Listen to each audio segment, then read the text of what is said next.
President Vladimir Putin says he's open to dialogue with Ukraine, but only if Kyiv accepts that territories already occupied by Moscow belong to Russia.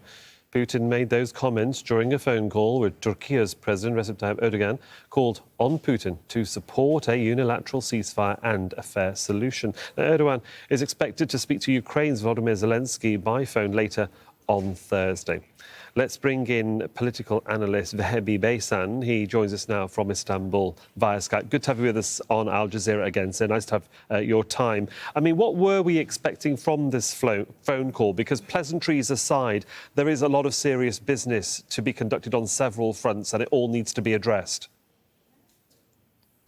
Well, I think we should look at it from the positive perspective, which is to say that President Erdogan, using his personal friendship with President Putin and actually achieving something that many of the world leaders are not there at all. Let's remember the grain deal. He himself personally managed it, and 21 million tons of grain now it's flowing in the desperate places in especially Africa, North Africa. So I think this phone call extremely important to find a kind of a viable exit strategy from this war or conflict, whatever you name it, where hundreds of and thousands of people lost their lives. So it is, I mean, we're expecting now in the afternoon, as President Erdogan, like around 1 hour ago in a press conference, told us that after speaking with Mr. Putin, this afternoon would be speaking with Mr. Zelensky to find a solution to the conflict. Indeed. I mean, as a NATO member, President Erdogan also has a direct line of communication, not only with the EU and its leaders there, but also with the US. How important is Turkey becoming now in this sort of troika of trying to speak not only to Russia and Ukraine, but also try and get messages through to other parties, other interested parties in the conflict in Ukraine? You're absolutely right. As a NATO member, Turkey, namely President Erdogan, mediating between the two sides, but I don't think he is speaking on behalf of NATO. But nevertheless, as a mediator, it's very important that both sides depend on him, trust on him, and continue negotiating. Otherwise, the channels, especially like diplomatic channels, seems to be not working at all. And despite the efforts by the UN and by the EU, not much had been achieved so far.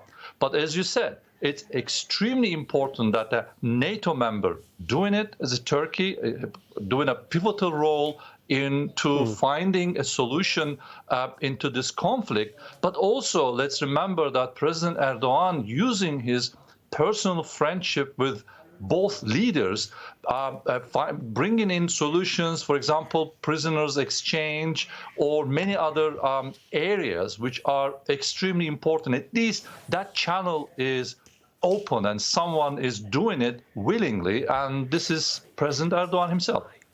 And of course, President Erdogan is also, as you say, dealing with negotiating those grain shipments coming out of the Black Sea, also trying to find a way to get the two parties to talk together. He wants something out of all of this, doesn't he, when he speaks to President Putin? I mean, he wants President Putin, yes, to actually find a solution perhaps for his PKK problem that he sees is quite a domestic issue for him. Well, it's not only domestic as such, but it's certainly also a regional issue and very, very important issue.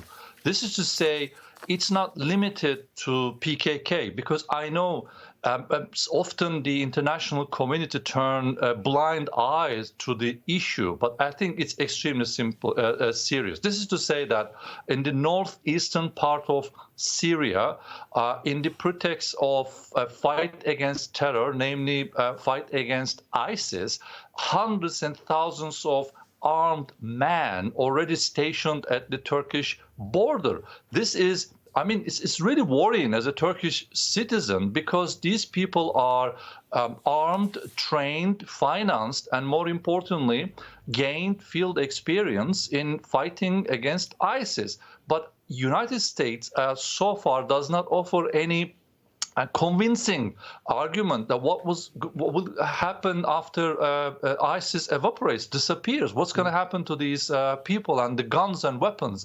We know other parts of the world, they were just abandoned as mission accomplished, and then the region has to deal with it. So I think Turkey trying to draw attention to this very, very serious issue. It's not only PKK. Well, of course, Turkey has the PKK and terror, and we have, just recently an explosion in the heart of Istanbul. But I think the issue is very important. The international community should take it very seriously. It's concerning. Certainly one I think that everybody will be keeping a very close eye on in the coming days. For the moment, Vehbi Beysan, thank you so much for joining us from Istanbul, sir. Thank you.